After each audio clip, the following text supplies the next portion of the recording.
and ESPN1420.com. It is Friday. Football season is here. Welcome back into the Sports Gap. I am Scott Prather. Jay Walker is on the road today on his way to Lexington, but he used to call games back in the day when this guy was playing quarterback for the Ragin' Cajuns, and a Louisiana Sports Hall of Famer, our friend, former Ragin' Cajun, former Carolina Panther, Cleveland Brown, Houston Texan, New Orleans Saint. Jake Delhomme is on with us right now. Jake, how are you, man? I'm doing great, Scott. How are you? I'm doing good. What do you, being that you're a few years removed from playing, is there still an excitement at the start of football season for you, or is it kind of like you're too carried? You're too wrapped up in being a dad and doing the everyday things in life now that you can't get into it as much? Oh, no, I get into it. I love it. There's no doubt. I do love it. I'm still probably more partially tied to the NFL, I guess you could say. Still a bunch of friends playing and coaches, and, with, the last games last night and then the rest of the games tonight and tomorrow, the preseason, that was my life. I mean, my first 6 years, I had to make a team. And this was, people talk about the fourth preseason game and just hurry up and get it over with. Well, that was our season. That was wrapped up into one day. And so I enjoy watching those games. I'm probably one of the oddballs, but I like watching these kids trying just to fulfill their dreams. So I do get something out of watching the last week of the preseason. What do you think when you hear folks say, well, what's the point of preseason, or it's meaningless, or, they need to do away with it? What are your thoughts? I could see maybe going to 3 preseason games, but I still think you need it. Guys got to get themselves conditioned to play and ready to play. Some people don't, but I know I was one. And now that I'm older, I wish I would have played more in the 4th preseason game. Just for the rush, just to feel the rush and things like that, because I never felt you were as fresh. That first game of the season, things just still moved a little quicker, and I always felt as the season went on, it moved a lot slower. You were kind of in that groove. But you need the preseason. You have to get your body conditioned. And now with the new CBA that was put in place in 2011, it's really, really so beneficial for these young players to play because they are so behind the hours that they're not able to spend. It's really a detriment to the game, to be quite honest. I think the players think they've won on some of the time constraints, restrictions that were lifted, but I just think that it's just totally, flipped the other way. It kind of stunts the growth of some of these kids. Jake Delhomme, our guest, ESPN 1420, ESPN1420.com. I'm going to come back to the NFL in a couple of minutes, Jake, but I want to ask you about UL, and of course, I got to ask, how's the eyesight? Eyesight's fantastic. I knew that was coming. 2020?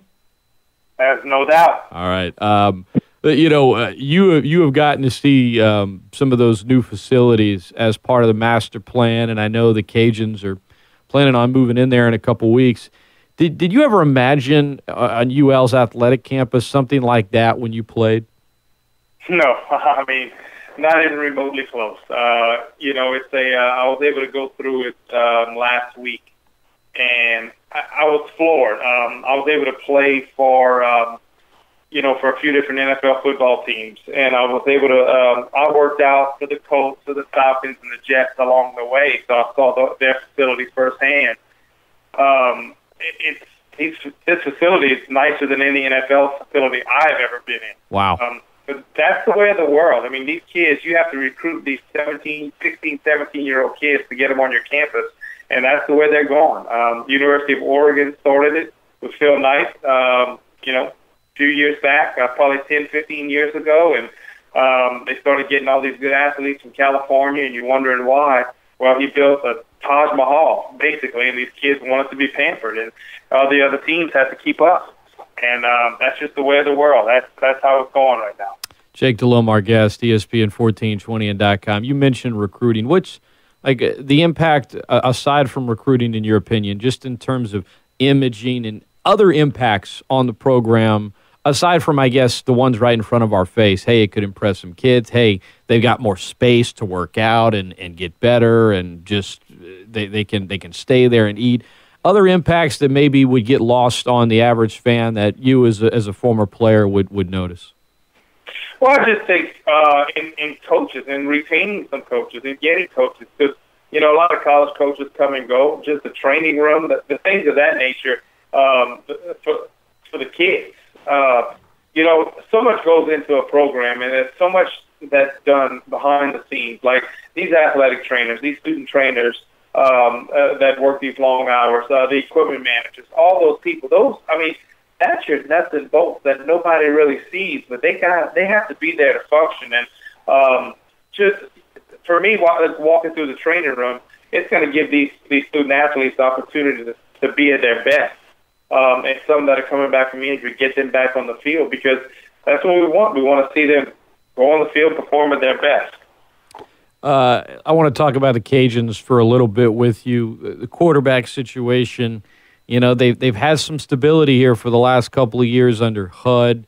He surprised us a little his first year. We thought Chris Mason would start. Out comes Blaine Gauthier, but he really fit Jay Johnson's system.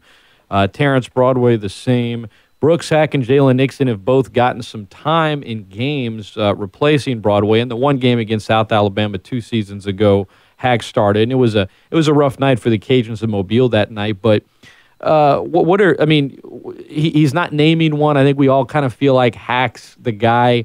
What's it like, in your opinion? How difficult is it going to be for the Cajuns to kind of get these guys acclimated to being the guy every single day? Well, I think whoever it may be, that's just a natural progression. It's a lot of colleges go through that, and whichever one's going to play Saturday, I would have a strong inclination you're going to see two guys play. Yeah, absolutely. I think they're both talented, and obviously Jalen is a kid that you can line up both quarterbacks in the game. Who knows if they're going to do anything like that? But Jalen is a man running the football also, and also throwing, so you can do many different functions in your scheme with both of those guys. But it will be different. It's a much longer season, the consistency week in and week out. But that's why they recruited these kids. I do know Brooks played obviously a big-time program at Katy High School in Texas, and they had probably 15 to 20,000 fans each week at their games. So probably used to playing in some of those big situations, and obviously Jalen had a great program like Carencro, was able to take that team to the Dome when he was there. So it doesn't seem like, I know it's high school we're talking about, but the moments were big for them, and you just hope the progression keeps going. Jake Delhomme, our guest, ESPN 1420, ESPN1420.com here on this Friday, Football Friday. Hard to believe kickoff is a little over 24 hours away for the Cajuns. Elijah McGuire's a special one, Jake. You play with some good players in your time. Obviously at the pro level, but when you were at UL as well, McGuire could go down as is on his way to going down as one of the greats to play in this program, isn't he? He's fantastic. I truly believe, if you can recall a few years back, Brian Westbrook, who played for the Eagles, that's what Bryant was in college. He played at Villanova, and Elijah seems like he's that guy who can obviously run the football, unbelievable vision and quickness, and he accelerates through the hole, and that's the thing that just makes a great running back. They accelerate through the hole, but he catches the ball so well. So I think we'll utilize him in any and every way possible. There's no doubt that he is a special player, and I think we just really need to enjoy him. Defensively, you're breaking in a whole new coaching staff. You're replacing some really good players that some are currently on NFL rosters. When you replace a new coordinator, how you're putting in a new system, kind of from an insider's perspective, like you who's played the game, what are some of the typical growing pains, and about how many games does it usually take for all the players to say, okay, we got this, we're on the same page? I think it's easier for defense than it is offensively, to be quite honest. I wasn't able to go to any of the scrimmages and watch them, and it'll be difficult for the first game because you don't know what Kentucky's going to have up their sleeve. But guys, you'd like to think they can start out the first game and they're all on the same page. Everyone's on their same fit. But will that happen? Probably not. There'll probably be some growing pains. We just hope they're limited. That's the biggest thing. truly believe it's going to be a different scheme than what we've seen in the past. It sounds like they might be more attacking and ball hawking, and that's a feast or famine type of situation. So hopefully we can feast. What do you think's a realistic expectation for the team this season? I mean, to be quite honest, I think they can have a pretty strong winning record. I find the schedule extremely favorable. Obviously opening up with an SEC team, albeit I think it's a whole lot different than playing Kentucky than it was playing Ole Miss last year. Ole Miss was a top 10 team. I don't think Kentucky's there, but you would hope with solid quarterback play and health. It's a team that 8 wins minimum. I mean, that's kind of what I don't want to say we're getting used to, but we're playing the same teams. You'd like to see us kind of play really well, hopefully knock out a win against the SEC opponent, and kind of get on the run. And certainly the conference teams, we fit very well, and I'm looking forward to going to play against Louisiana Tech again. I think we really played poor last year against them, and I know that's probably stuck in a lot of guys' minds. Was when you played, was the Texas A&M win, was that your most memorable moment from college ball with the Cajuns? Yeah, I'd have to say so. It was, there's no doubt. That was the one that really ranks up there. Every one against all the state teams for me, because it's a pride thing, and you wanted to beat the other teams in your state, and we were able to beat Louisiana Tech all 4 years, and we had some great battles with them in Tulane. So those, the Texas A&M and then the state games, those are the ones that really ranked up there. I know. Which I'm sorry to ask you, but what's the most memorable loss? What's the one that kind of still eats at you today? From college? Yeah. That's a tough question. That's a really tough question. I'd have to get back to you in a second on that. All right. Think about it. We're going to get into the NFL right now. Jake Delhomme, our guest, ESPN 1420, ESPN1420.com. Reminder, Cajun football tomorrow. Pregame, 4 o'clock, on location at Bella Mushroom. Gerald Broussard, Steve Peliquin have the pregame for you.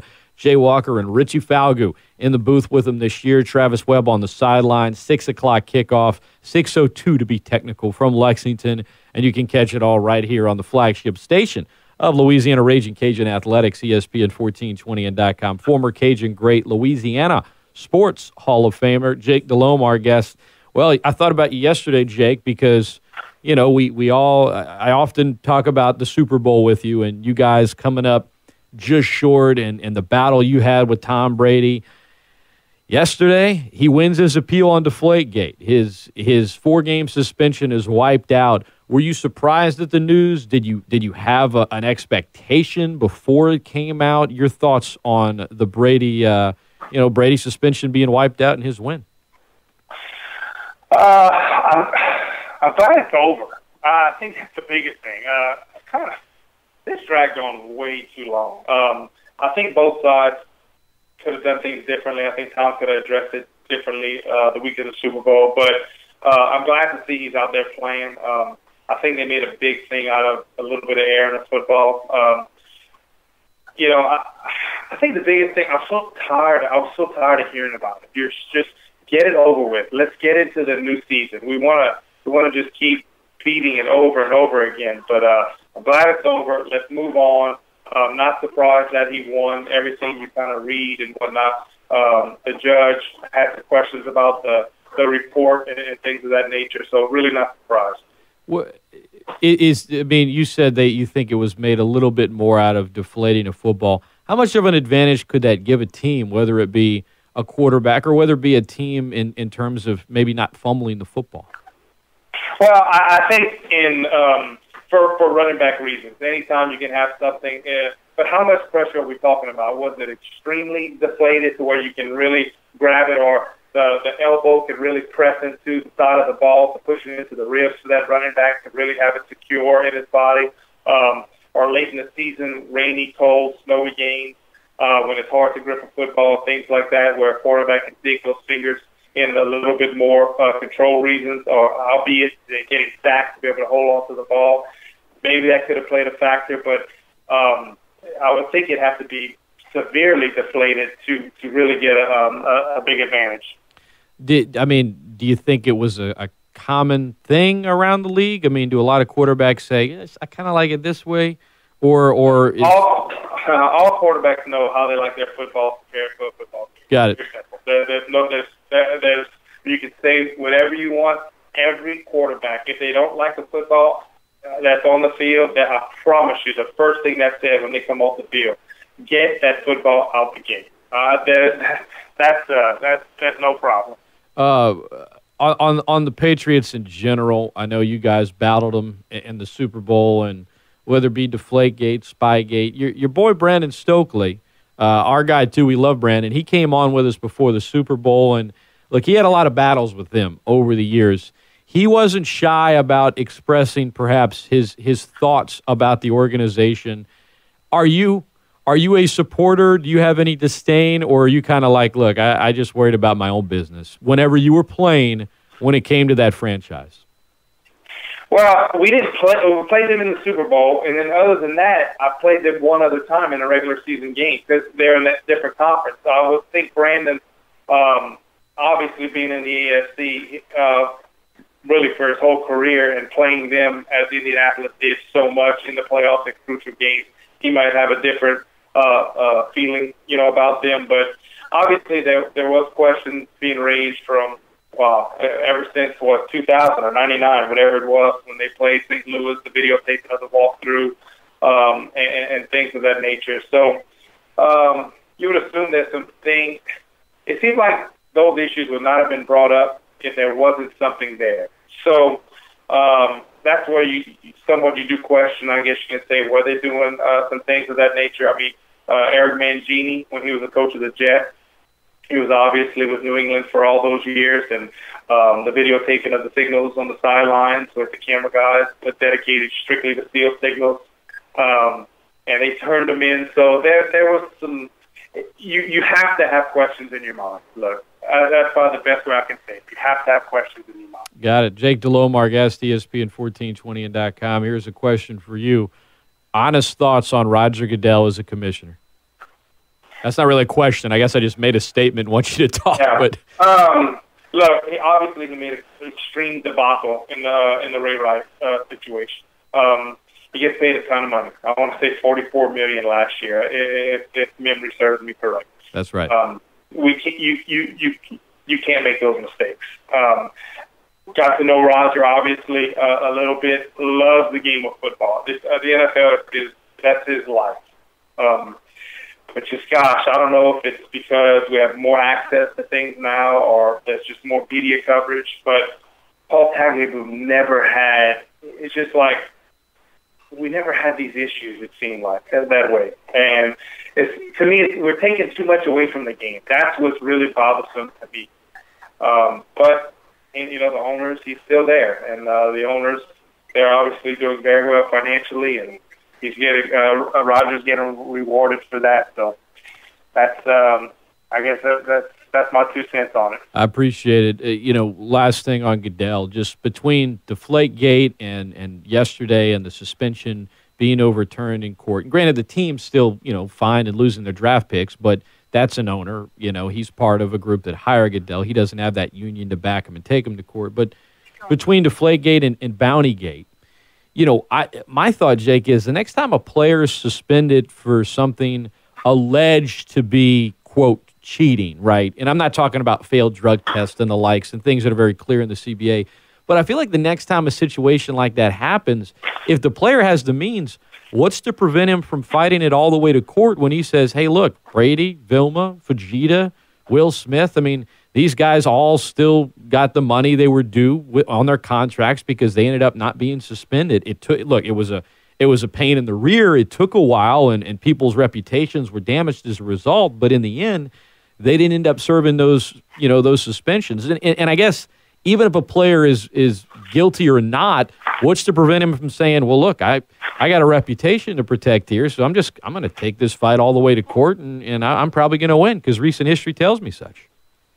Right, but then again, it depends, I think, who those players are and what is their financial situation. I think each case is going to be different. Right, if they have the means, right. Yeah, Tom Brady was going to fight it. Some of those other guys, they absolutely they were going to fight it. Will that happen? But we're going to see with the NFL. They're going to come back with something. So it's still not going to be over with. This is still going to drag on, unfortunately, and it's just going to be something that it's going to wear us out. We'll always have these cases. We'll always have, something like this. So it's just not the end of it, I'm afraid. All right. Well, I know you said it's taken away from the game, so let's just talk some actual football here. You played for the Saints, and of course your best days with Carolina. The NFC South, Jake. Is it fair to call it, at least based on last year heading into this season, is it the weakest division in the NFL? I heard someone say that last week or something on TV or radio, whatever it may be, and I was kind of going through all the divisions in my mind, and it quite possibly can be right now. I still think there's some solid teams, and I truly believe, somebody out of this division. Let's just say this. Would you want to play against Cam Newton in the playoffs? Would you want to play against Drew Brees in the playoffs? And I think most teams would say, gosh, we're going to have to be ready. Cam, he obviously can get hot running and throwing. And Drew, he can light up anybody. So, and I'm trying to think of some good teams that I think are solid and they make the playoffs. Well, I'd really be scared playing them. So I think it is on the lower end of the divisions right now, which kind of pains me to say because I'm an NFC South guy. And that's just the way it is. You mentioned the playoffs, Carolina, Jake. I mean, Arizona 9-7. Your buddy Kurt Warner from NFL Europe days. I mean, he takes them from 9-7 in that season. 08, the quote weakest division in the NFL. He got hot. They got hot. They rode it to the Super Bowl. So it's kind of a matter of how you're playing going into the postseason. Because last year your Panthers, I mean, they had a losing record, but they win the division because it was pretty bad. But they were playing better football at the end of the season. And, they ran into an Arizona team that was starting Ryan Lindley. Nothing against Ryan Lindley, but he wasn't Carson Palmer. First back-to-back NFC South champions ever in the history of the division, which is kind of crazy. Can Carolina make it 3 in a row this year? Who do you think takes this division? Well, I truly believe if Kelvin Benjamin would not have gotten hurt and been lost for the year, I thought it was, in my opinion, Carolina was head and shoulders in this division. I have major questions about the Saints defense. I think Drew is going to play fantastic. I think last year he was hurt, missed a ton of camp, and he battled. I think Drew's going to have a big year, but just the Saints defense, can they stop anybody? I think that's going to be the biggest thing. And the secondary, they're having injuries. Jarius Byrd, he hasn't play. I don't know. I just have questions there. Atlanta, new coach, they get surprised. I still think Tampa's a ways away. I think Jameis will have some severe growing pains this year. But Atlanta is kind of a wild card. With that offense, the Mike Shanahan type offense, because his son is the coordinator now, and Matt Ryan, and how healthy can Roddy White stay? Because if he can stay healthy with Julio Jones, they can put up some points, and you just kind of get rolling in that division. You never know what happens. But I thought it was Carolina's division by a good bit, to be quite honest. But with Kelvin Benjamin going down, I really think that hinders their chance. I mean, he was one of the indispensable guys they could not afford to lose. I mean, Cam Newton first, probably Kelvin Benjamin second, right? Yeah, I would think so. They have a great running back in Jonathan Stewart, but it's a given. He'll miss a few games during the course of the year. That's what history will tell you. And they have a couple of guys on the defensive side.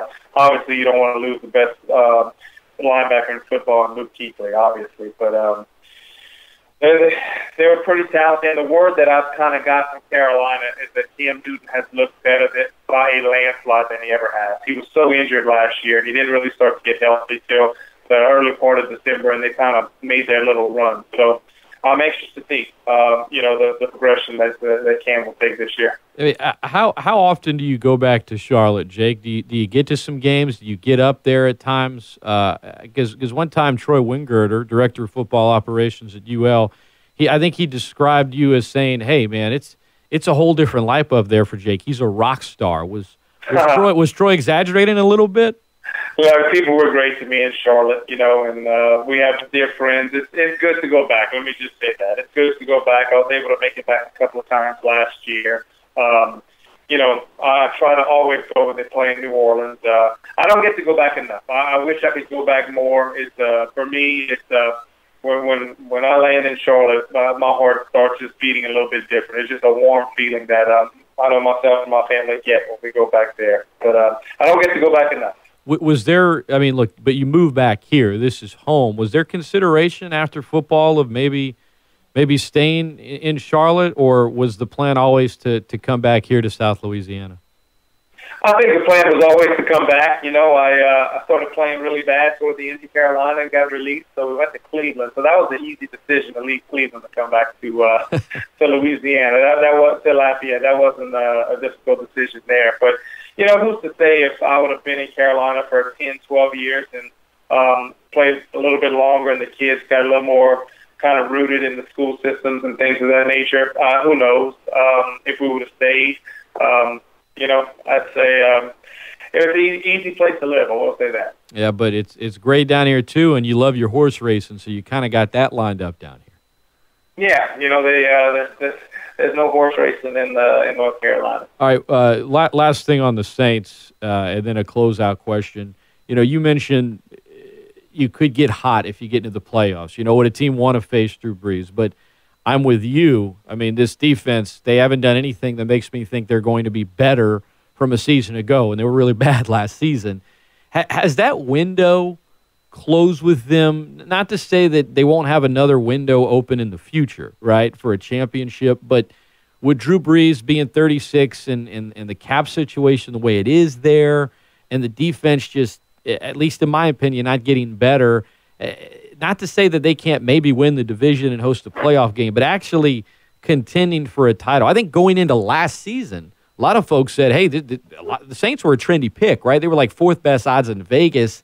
I feel like that window's closed for them. Do you think it's still open, at least for the next year or two?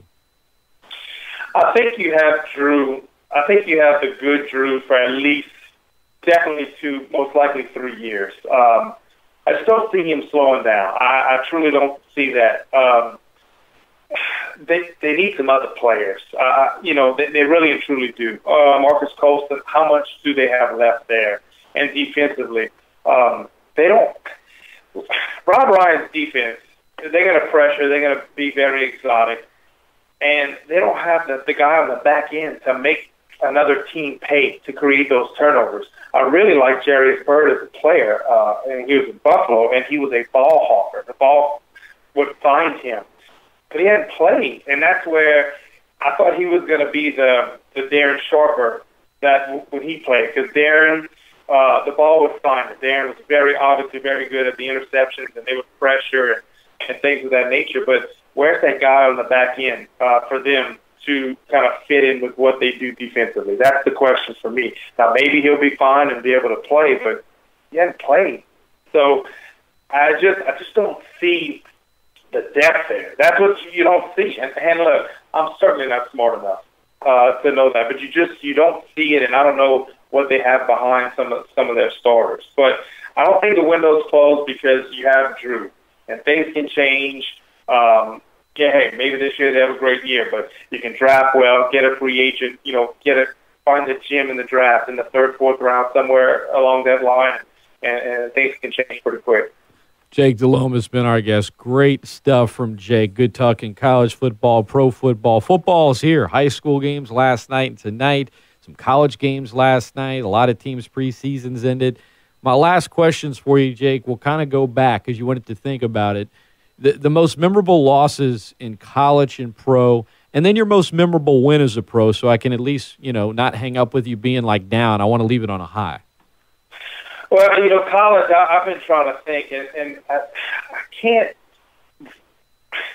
Anytime we lost at home, that's the biggest thing for me. You wanted to protect your home turf, and we did extremely well at Cajun Field when we played. And that, to me, was always the most gut-wrenching, just losing at home, because you just felt like you let everyone down. And it was more of an embarrassment. That was always my mindset. So anyone at home, but there wasn't one that particularly stood out. to me, but just any home loss was extremely difficult. And in the pros, loss-wise, probably the last playoff game I played in Carolina really had a poor game. It just didn't play well. There's no excuse for it. And there might have been a couple others along the way. And the best win, there were a few in Carolina. Our playoff run, we made the Super Bowl, beating St. Louis in double overtime, beating Dallas at home in the playoffs, going to Philadelphia, beating them. All those playoff runs in 2005, that season we lost in the championship game, but going up to New York, on the road, beating them, going to Chicago, the number one seed, the great defense, dropping 29 points on them and getting after it. Those are just unbelievable wins, where it's just you shut up a stadium. There's nothing better when you're on the road and you see the stadium empty out and the game's not over. And I'm going to be very honest, anytime we played the Superdome was pretty darn nice.